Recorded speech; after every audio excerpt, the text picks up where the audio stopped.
Assalamualaikum warahmatullahi wabarakatuh.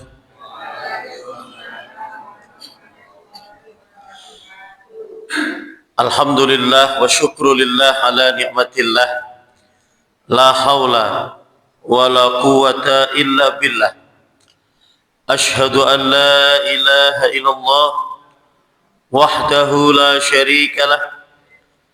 Wa ashhadu anna Muhammadan abduhu wa rasuluhu la nabiyya ba'dah. Allahumma salli wa sallim wa barik ala Muhammad wa ala alihi wa ashabihi ajma'in. Amma ba'd.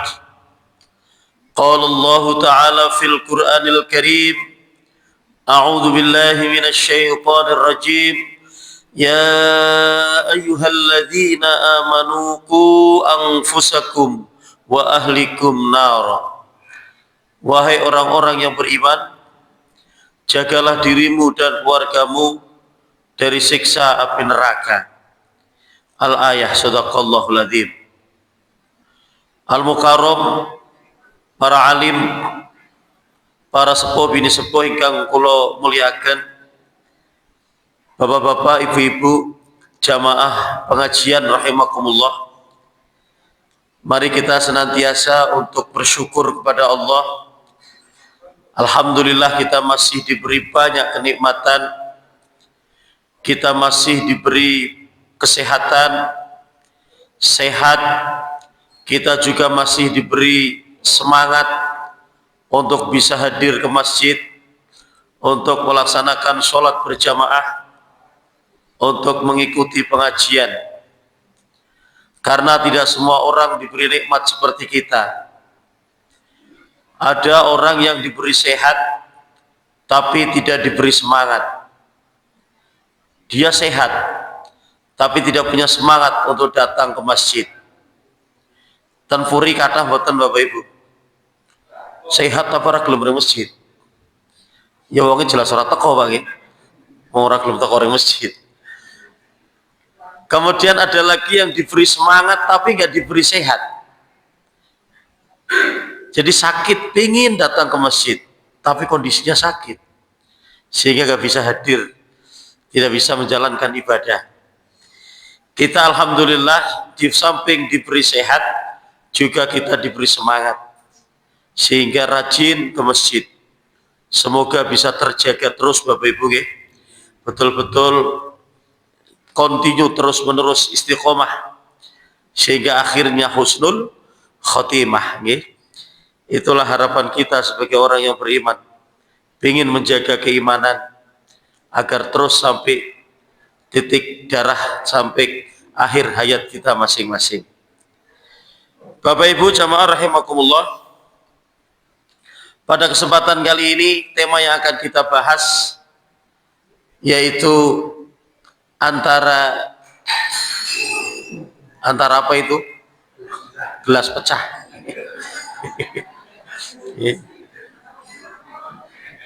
Jadi antara iman dan kafir. Maksudnya apa? Nanti saya akan sampaikan. Ternyata di dunia ini Bapak Ibu, orang yang tidak percaya adanya Tuhan itu banyak. Sering kita sebut dengan apa? Ateis. Jadi data dari Wikipedia itu luar biasa. Kalau kita jumlahkan itu mungkin ya miliaran lebih orang yang tidak percaya adanya Tuhan, orang yang tidak percaya adanya agama. Maksudnya agama itu tidak diyakini. Jadi data dari Wikipedia itu negara yang paling banyak orang-orang ateisnya itu adalah Cina. Cina yang penduduknya 1 miliar lebih, diantaranya ada 181 juta manusia tidak bertuhan, tidak percaya adanya Tuhan. Kemudian ranking keduanya yaitu Jepang. Jepang itu terkenal dengan agama apa? Kalau Jepang Bapak Ibu, lambang benderanya aja matahari ya. Cuma mataharinya Jepang itu tidak bersinar, tapi mataharinya Muhammadiyah bersinar. Sinarnya berapa Pak?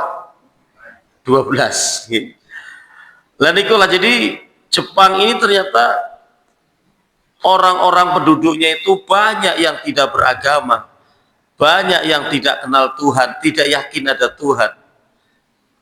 Ada jumlah 82 juta Jepang padahal Bapak Ibu. Kemudian berikutnya Vietnam. Vietnam itu terkenal komunis kalau nggak salah Pak ya. Sehingga ini Vietnam itu angkanya 66 juta.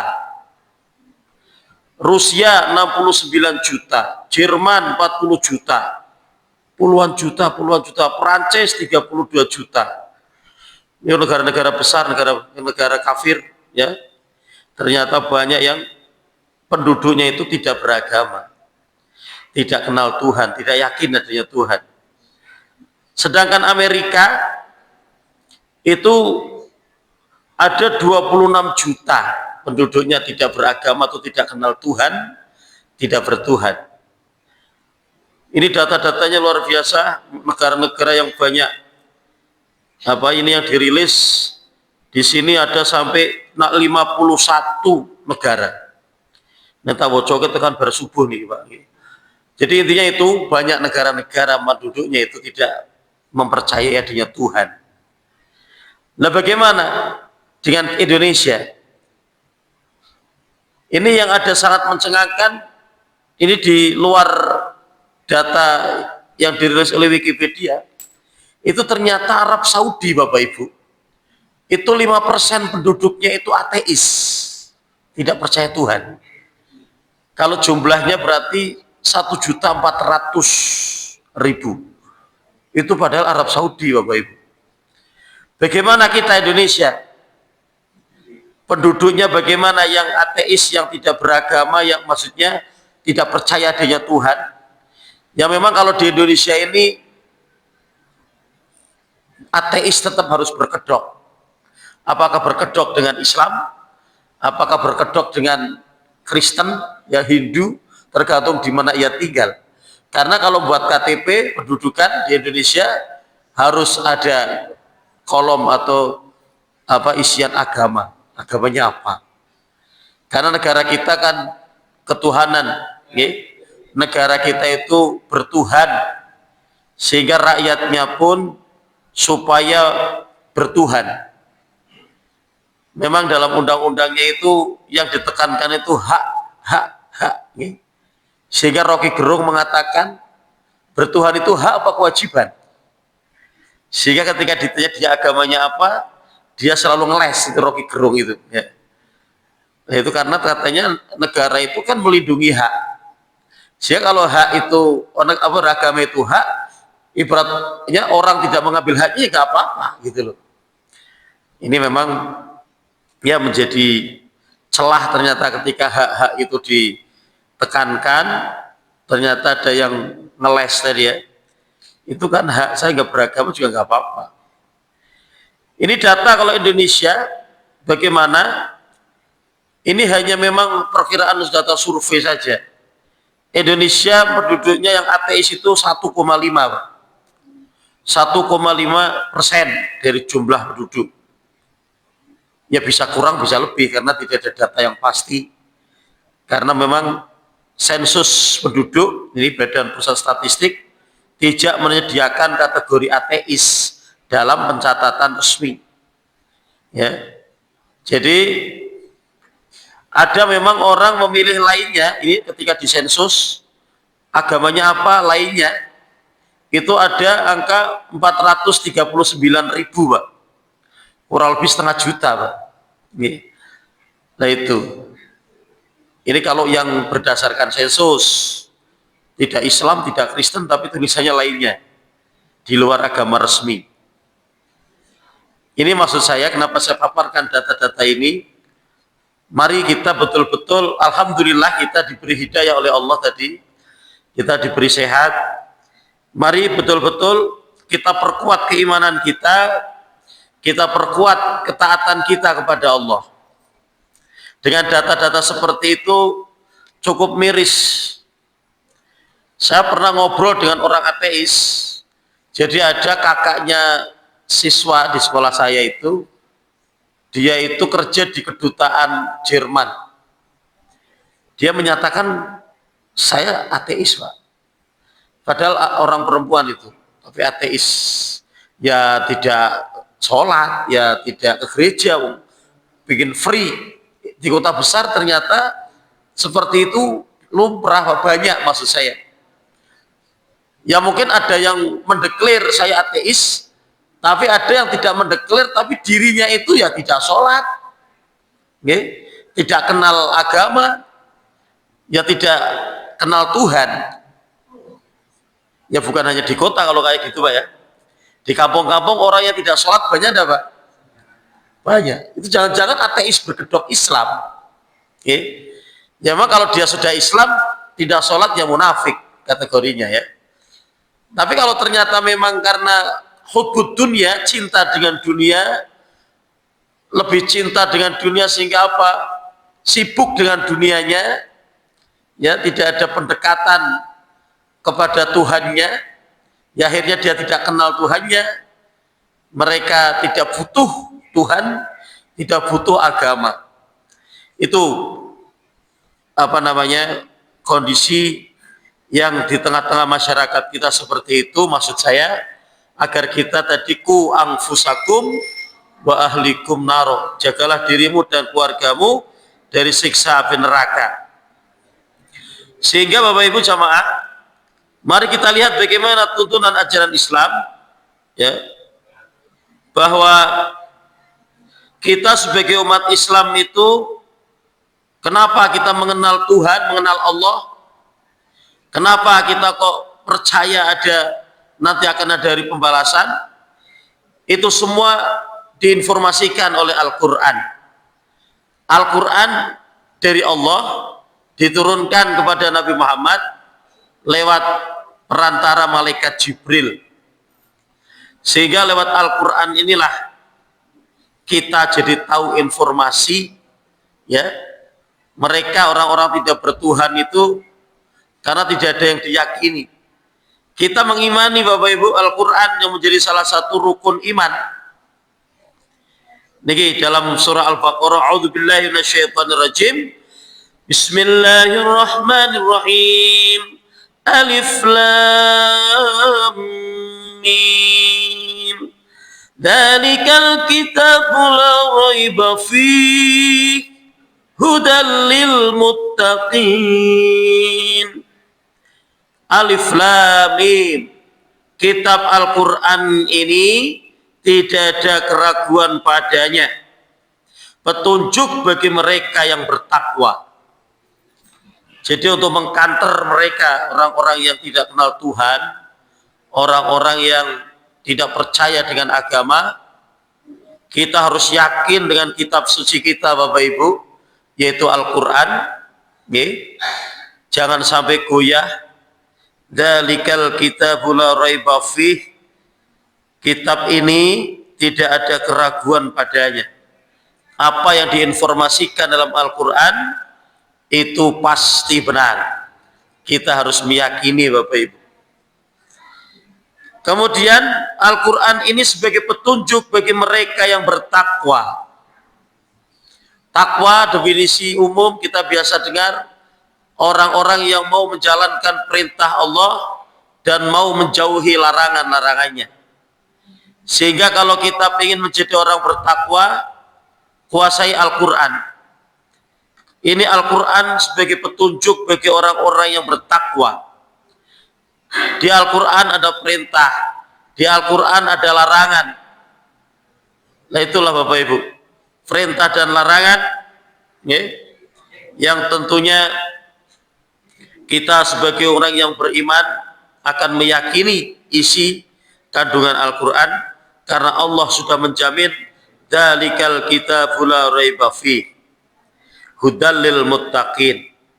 Inilah Bapak Ibu agar kita mendapat petunjuk informasi dari Al-Quran. Kenapa kok kita, ya, itu bertuhan Allah, ya? Kenapa yang kita sembah itu Allah? Kenapa yang kita ibadahi Ya, itu Allah, karena memang Allah sudah menginformasikan ya dalam surah Al-Baqarah juga, surah Al-Baqarah ayat 255 atau ayat kursi yang menjadi termasuk punya nilai lebih ayat kursi ini. Allahu la ilaha illa huwal hayyul qayyum. Allah, tidak ada Tuhan selain Dia. Inilah Bapak Ibu, diinformasikan oleh Al-Quran bahwa Tuhan itu Allah, tiada Tuhan selain Dia. Terus apa? Ini yang dikenalkan sifat-sifatnya. Al-Hayyul Qayyum, Allah lah yang maha hidup, yang terus menerus mengurus makhluknya. Jadi itulah Tuhan, ya, mengurus makhluknya.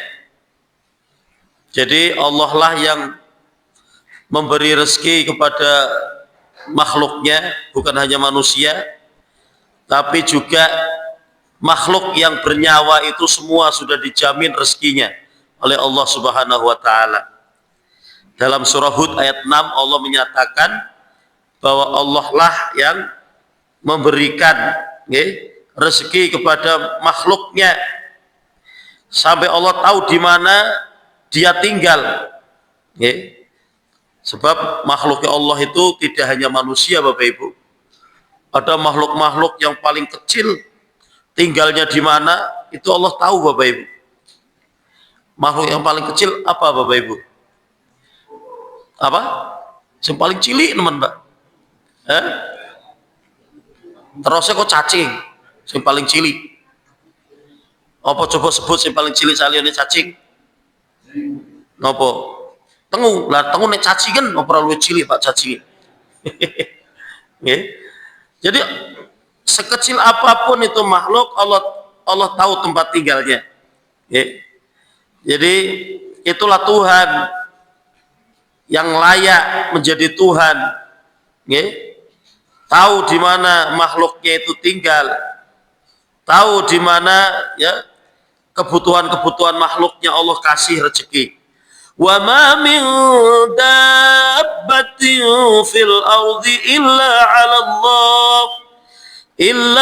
Allah rizquha wa ya'lamu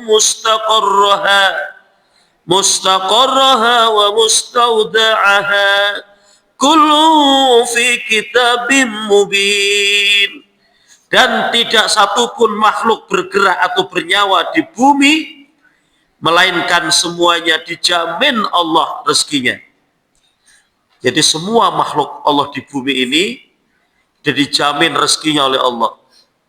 Dia Allah mengetahui tempat kediamannya dan tempat penyimpanannya.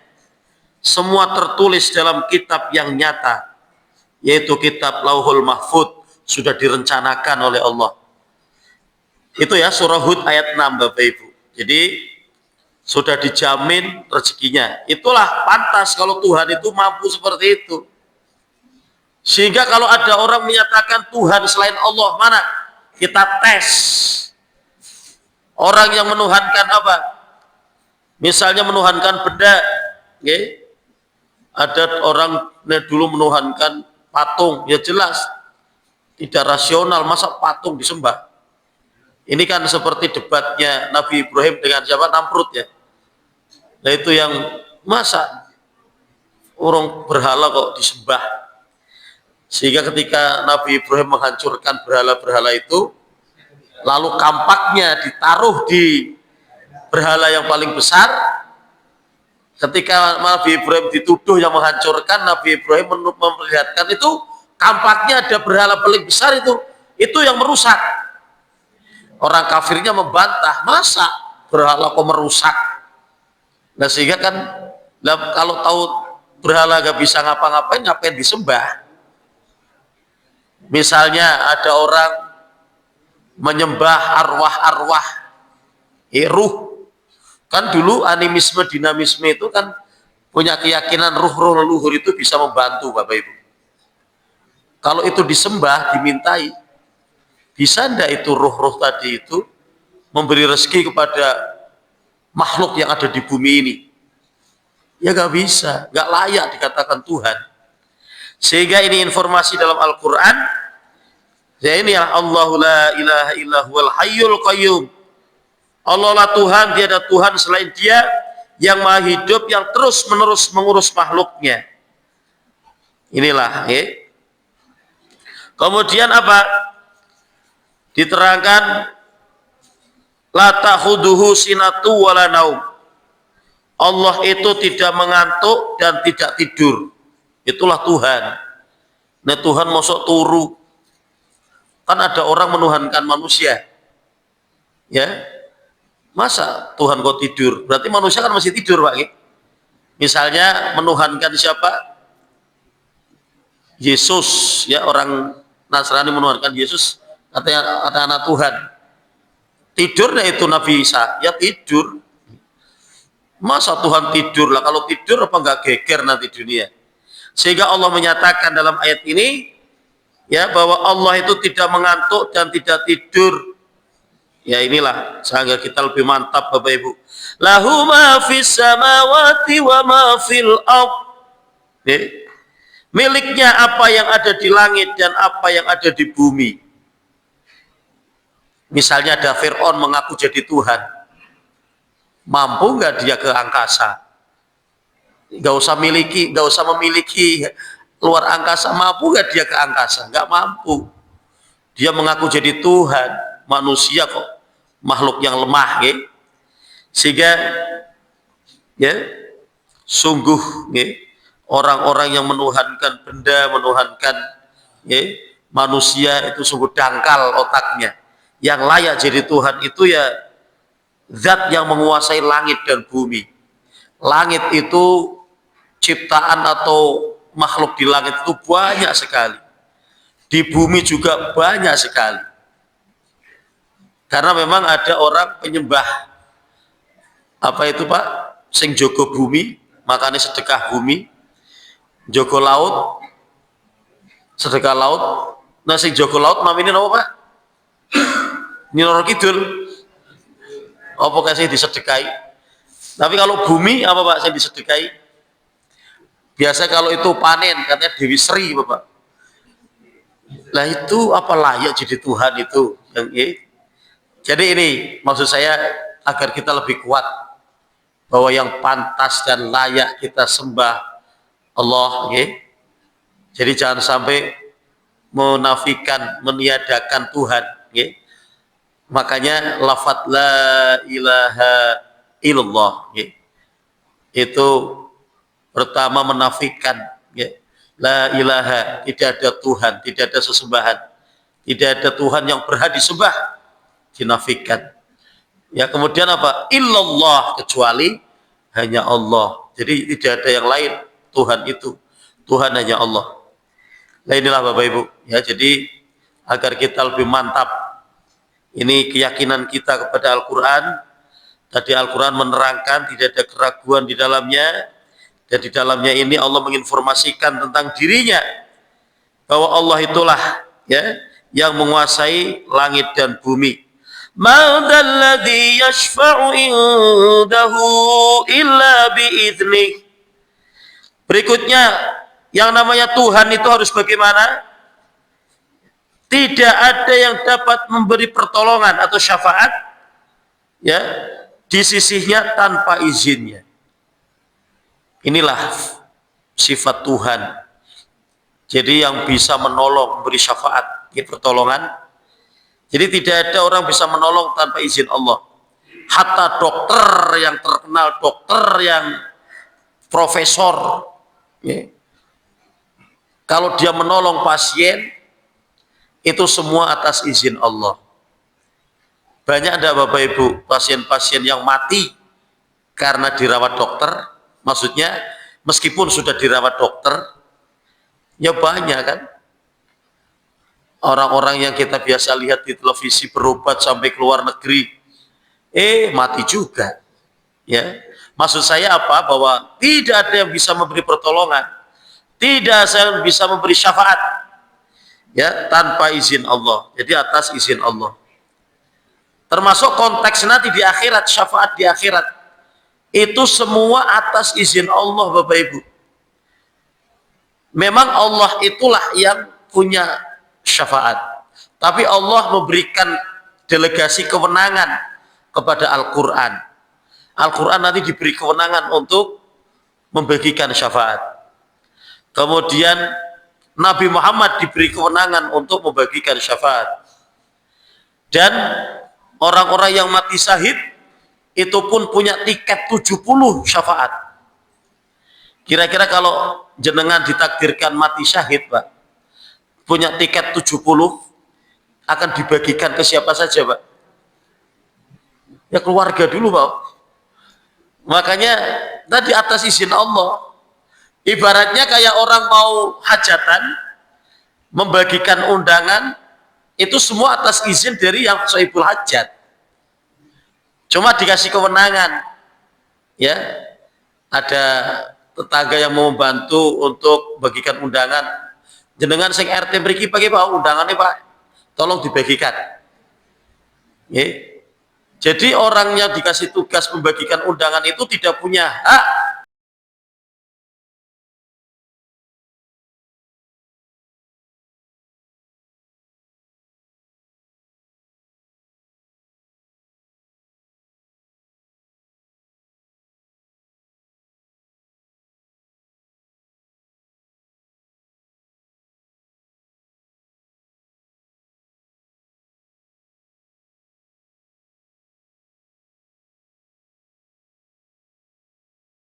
orang lain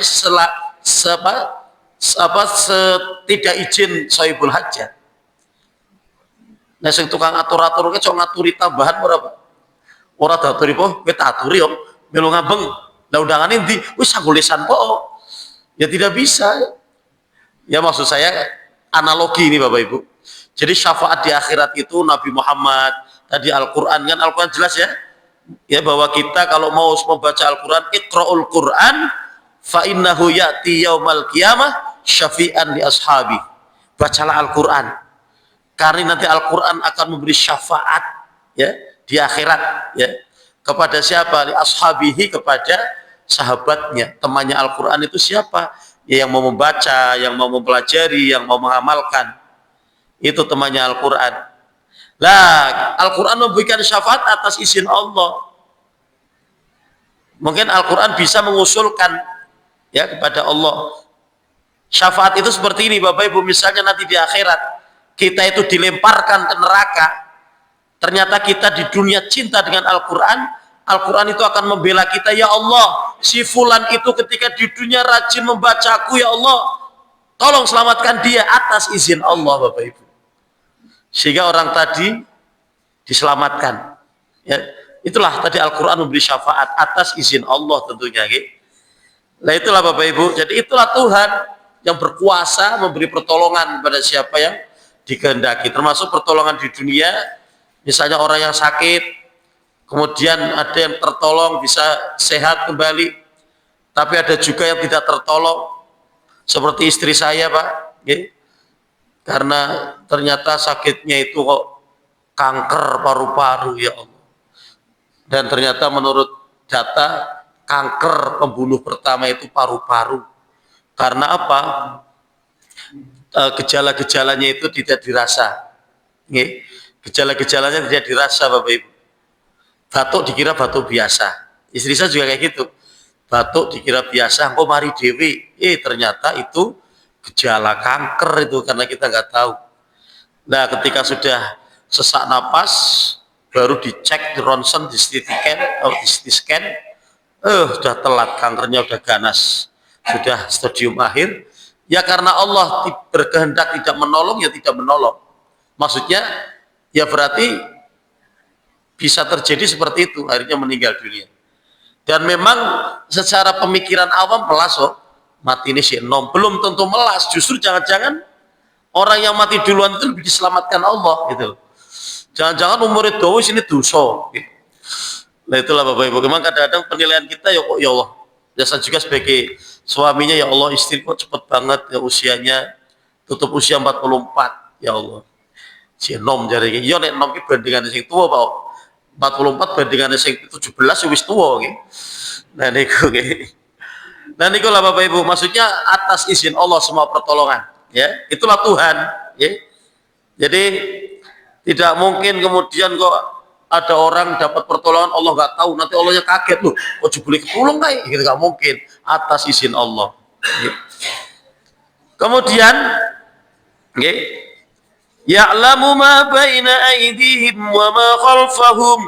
Nah, ini bahwa dia mengetahui apa yang di hadapan mereka dan apa yang di belakang mereka. Jadi di depan mereka itu berarti yang diperlihatkan, di belakang itu yang dirahasiakan. Ya. Allah tahu semua Bapak Ibu.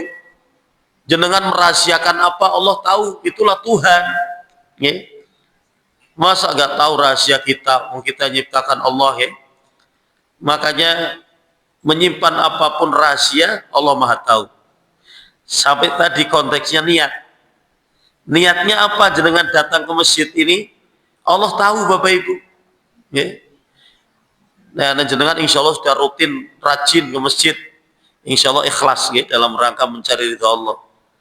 Nah itulah Bapak Ibu. Jadi Allah tahu niat apa yang ditunjukkan, ditampakkan maupun disembunyikan Allah tahu. Ya macam-macam apalah yang ada di dunia ini yang sifatnya rahasia Allah tahu. Itulah Tuhan, ya. Jadi mengetahui apa yang diperlihatkan maupun disembunyikan, ya. Wala yuhituna bi syai'in min ilmihi illa bima syaa. Jadi Allah menerangkan kayak Allah yang Maha tahu, ya. Jadi yang di hadapan maupun di belakang itu Allah tahu. Ya, dan mereka tidak mengetahui sesuatu apapun tentang ilmunya melainkan apa yang dia kehendaki. Jadi ilmu yang Allah kehendaki untuk manusia itu kecil sekali Pak. Padahal manusia bisa macam-macam sekarang Pak. Teknologi sekarang paling canggih apa Bapak Ibu? Ya. Dulu kita tidak kepikiran Bapak Ibu, ya. Neng aduh-aduh iso ngobrol, ya. Kalau biyen ngen kula niku termasuk kampung sing nggih boro-boro kok kawat telepon listrik mawon nggih mboten enten waktu semono Pak. Mboten kepikiran nggih. Nggih, lah terus kemudian pas kula sekolah ana kanca sing duwe telepon, aduh ngopo kok ora ana telepon nggih. Biyen nganggone niku apa sing telepon umum niku napa koin niku nggih.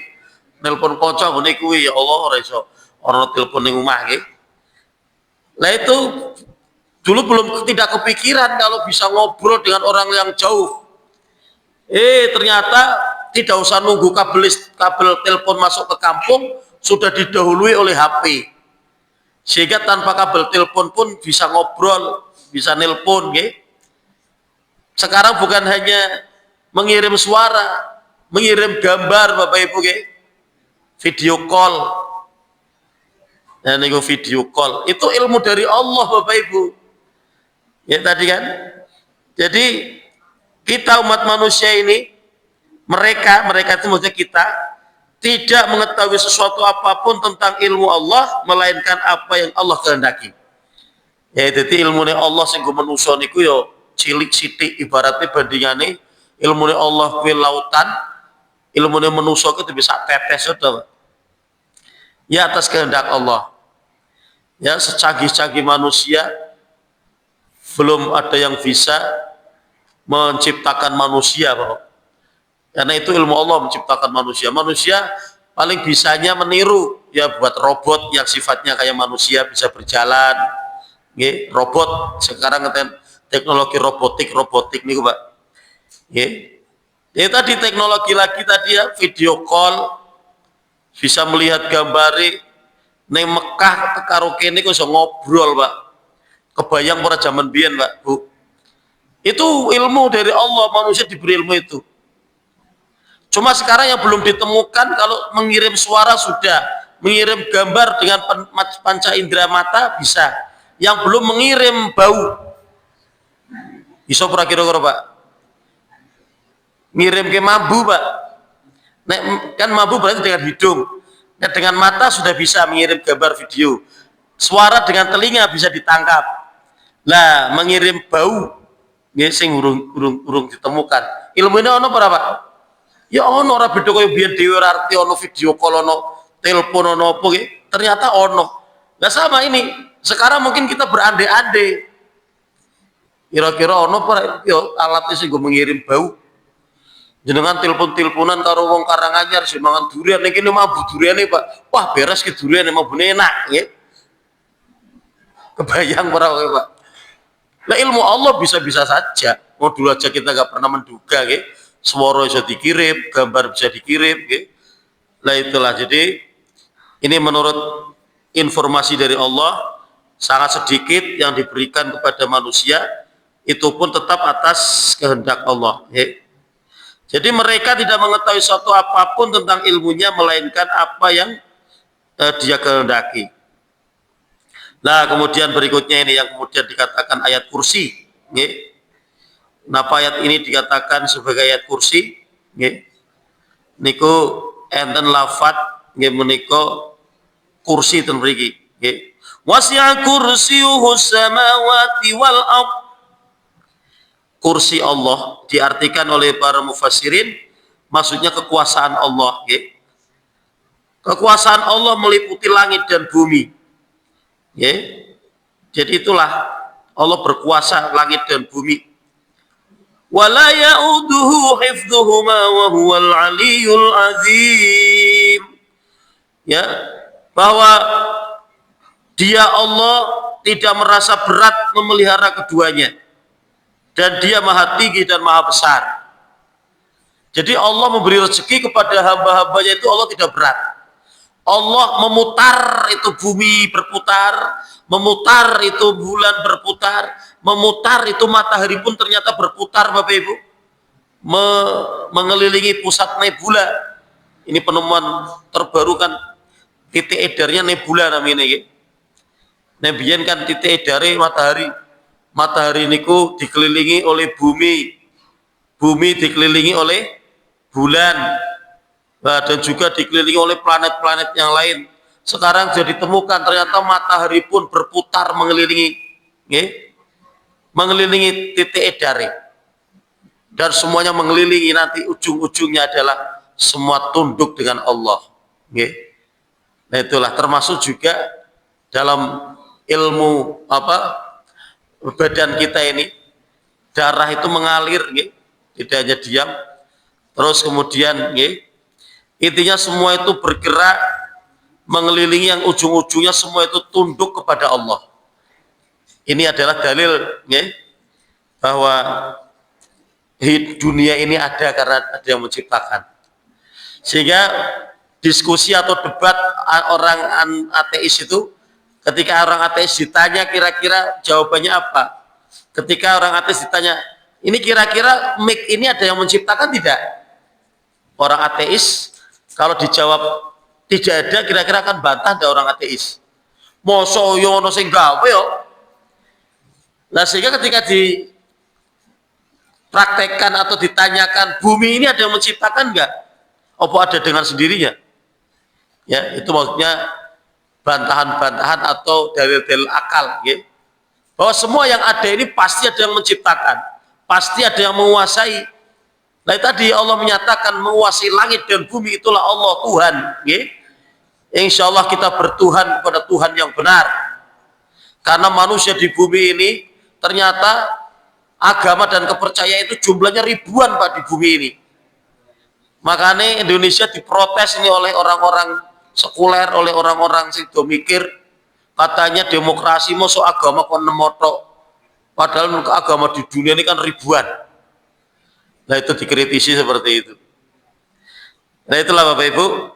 Jadi berbagai macam keyakinan, berbagai macam agama, kita harus mantap tadi ya informasi dari Al-Quran, bahwa Al-Quran itu tidak ada keraguan di dalamnya, yang membawa Nabi Muhammad 1448 Hijriah itu yang lalu, itulah kemudian sampai ke kita. Insya Allah terjaga Al-Quran Bapak Ibu. Inna nahnu nazalna dzikra lahu lahafidun. Sesungguhnya ya, kami yang menurunkan Al-Quran dan kamilah yang akan menjaganya. Allah menggunakan kata-kata nahnu, ya kami. Ya maksudnya ya Allah dengan sistem Allah ya bisa dijaga lewat manusia juga menjaganya. Jadi Quran niku nek badhe dicetak niku enten tim sing ngoreksi temenanan Bapak Ibu. Sehingga ono kesalahan bisa dideteksi. Sehingga Quran itu terjaga kemurniannya. Asli. Biyen zaman Ahok niku ono percetakan sing nyetak Quran terjemah merubah arti surah Al-Maidah niku Pak. Ya itu konangan juga. Ya. Jadi Quran ini jelas kita yakini kitab suci kita Bapak Ibu. Ya. Kemudian kita mantap bahwa ya, Allah lah Tuhan kita. Sehingga meskipun banyak orang-orang ya, yang tadi beragama macam-macam, ada orang yang tidak percaya dengan Tuhan, kita harus tetap ya, wala tamutunna illa wa antum muslimun. Jangan sampai kalian semua mati kecuali dalam kondisi Islam. Ya, mantep boten Bapak Ibu beragama Islam? Pengen boten meninggal dalam kondisi Islam? Pengen, ya harus ya. Ini karena memang tadi saya juga ketika melihat data itu cukup ini harus disampaikan. Jangan sampai nanti anak-anak kita nanti Bapak Ibu, mungkin kita aman-aman saja sergap ngaji. Jangan-jangan anak-anak kita ngajinya dengan HP, nanti terprovokasi dengan ajaran-ajaran yang tidak jelas, mengajak untuk anti Tuhan, bahaya. Makanya tadi jagalah dirimu dan keluargamu dari siksa api neraka.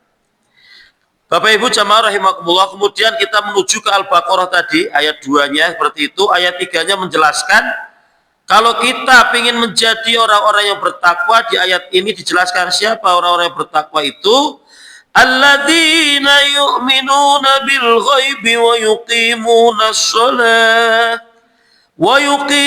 as-salata wa mimma razaqnahum yunfiqun. Orang-orang yang bertakwa itu yaitu mereka yang beriman kepada yang gaib. Nah ini Bapak Ibu, kita supaya beriman kepada yang gaib.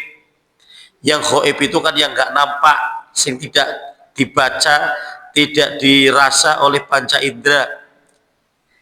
Ya, dan ternyata dalam Islam ada ajarannya. Tadi kita sudah jelaskan siapa Allah. Lah kita disuruh beriman kepada yang gaib, itu Allah. Jadi kalau kita ingin menjadi orang yang bertakwa ya harus punya keyakinan mantap Allah itu yang maha gaib, yang nggak kelihatan, Allah Tuhan. Sehingga ada yang ngeyel bertanya, kenapa Tuhan nggak kelihatan?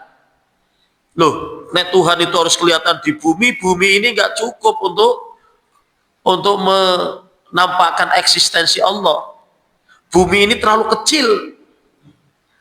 Makanya memang Allah itu bersemayam di mana Bapak Ibu? Di Al-Qur'annya itu kan diterangkan di arsy Bapak Ibu. Arsy itu diterangkan adalah makhluk yang paling besar. Ya. Jadi makhluk yang paling besar itu arsy. Nah Allah ya, bukan berarti Allah itu butuh makhluk ya. Itu kehendak Allah ingin bersemayam di arsy ya. Sehingga memang ini menjadi debatable dalam dunia teologi, dalam dunia tauhid ya, dalam dunia akidah tentang masa Allah kok bersemayam tak kaya menuso lah, tapi ayatnya muni kaya ngono nah itu memang Allah di arsy. Nah, dalam hadis diterangkan arsy itu di mana? Arsy di atas Bapak Ibu. Jadi ternyata Bapak Ibu ciptaan Allah yang luar biasa. Langit itu kan diterangkan sampai 7 lapis Bapak Ibu ya. Yang dalam peristiwa Isra Mi'raj itu terbongkar semua kebesaran Allah, maksudnya dengan Nabi kita menghadap Allah langsung ke langit, ke Sidratul Muntaha itu bisa diterangkan. Nabi menerangkan bahwa jarak antara satu langit dengan langit yang berikutnya itu perjalanan 500 tahun perjalanan Bapak Ibu. Atau berapa perjalanan 500 tahun? Jenengan saumur urip nek pelaku kira-kira iso mengelilingi bumi mboten Bapak Ibu? Saumur urip mubengi bumi bisa Pak. Bisa perawang pelaku terus mau tekani kene mana Pak? Kan mubeng bulat gitu. Nah ini perjalanan 500 tahun perjalanan. Nabi menerangkan seperti itu.